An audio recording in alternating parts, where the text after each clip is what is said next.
Hello friends, my name's Christopher. In this video we're going to talk over my design philosophy for pickets, rails, and caps on a modern Shadowbox fence. Oh, that's a beautiful thumbnail right there. This is part 6 in a deep dive series to a big fence project I did. I got about 400 feet worth of fence here.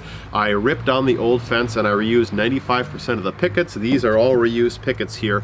My last one was a Shadowbox style, except it didn't have a cat. It was just dog-eared, and then they were kind of cut to have like a swooping, undulating fashion.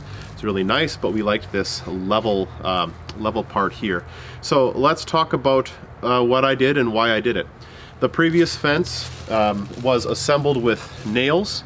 I assembled mine with screws. So mine are triple coated and then they're rated for the cedar that I'm using for their exterior grade, don't you know? Star bit. The nails that were used before, they were not galvanized and they weren't rim shanked. They were the cheapest thing possible, absolutely horrible. So I overcompensated in the opposite direction.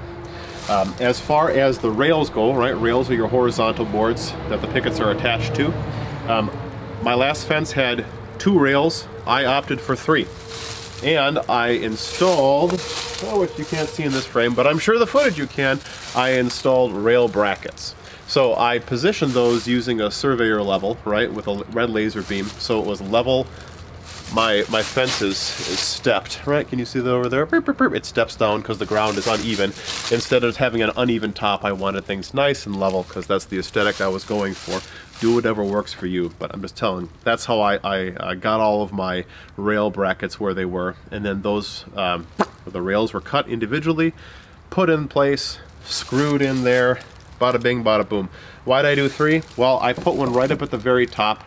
And I did that also for the benefit of the cap here, right? This goes over the posts, and so of course it's screwed into the posts, but then for extra integrity, you know, every foot or so, I'm screwing them into the rails as well. So this is a very rigid structure. In fact, after I built this is my neighbor's garage here behind.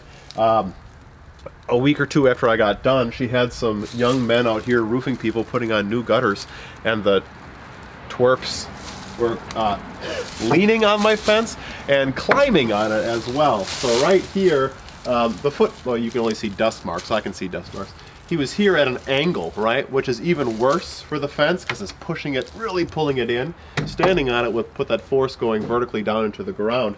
Either way, it withstood all of that, and it was nice and firm. So I'm glad I did the caps. And then my pickets. Things to keep in mind. My last fence, they were right down to the ground. In some cases they were in the ground, right? Mulch was above them. Lots of rot that I cut off. I talk about that in the first or second video in the series.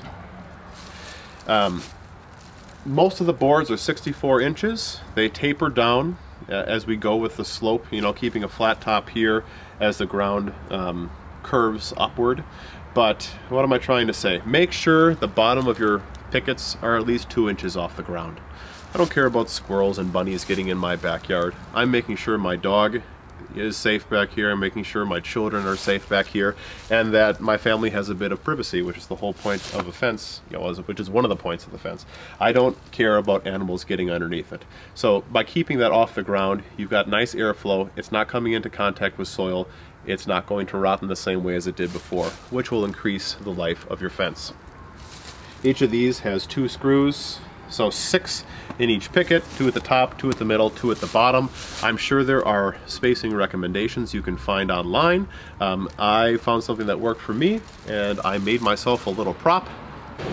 Here is said prop. It says bracket spacer. This was perfect for me. I put about 3.5 inches between each picket, and then this is also the spacer going between my rails.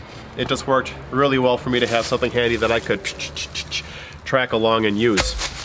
When I was doing my spacing, I made sure I had my 3.5 inches on the inside that I was seeing.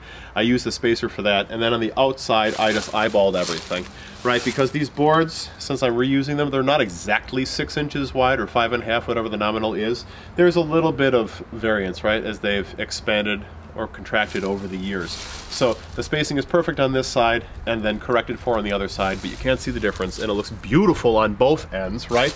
There is no right or wrong side to the fence because it's Shadowbox. You can see the rails from both sides. It's lovely. The cap is just an aesthetic choice. We really liked how it looked. Gives our fence a little bit more of a modern feel.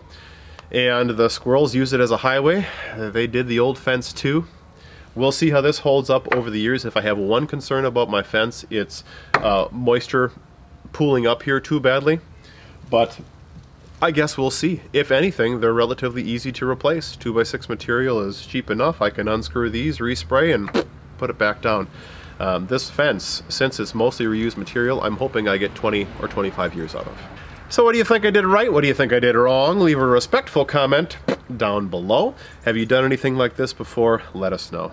Oh, by the way, this is part 6 of 7 in a video series where I'm doing deeper dives on this whole great big fence project. My next video is... oh, I'm talking about the arbor and the gate. Gotta love my notes. If you like this kind of stuff, you're probably gonna wanna watch that. There's a whole long version of this whole 400-foot project, and then a teeny tiny version if you're pressed on time. Check those out too. Thanks a lot for watching. I've been Christopher. Have a great rest of your day. Bye.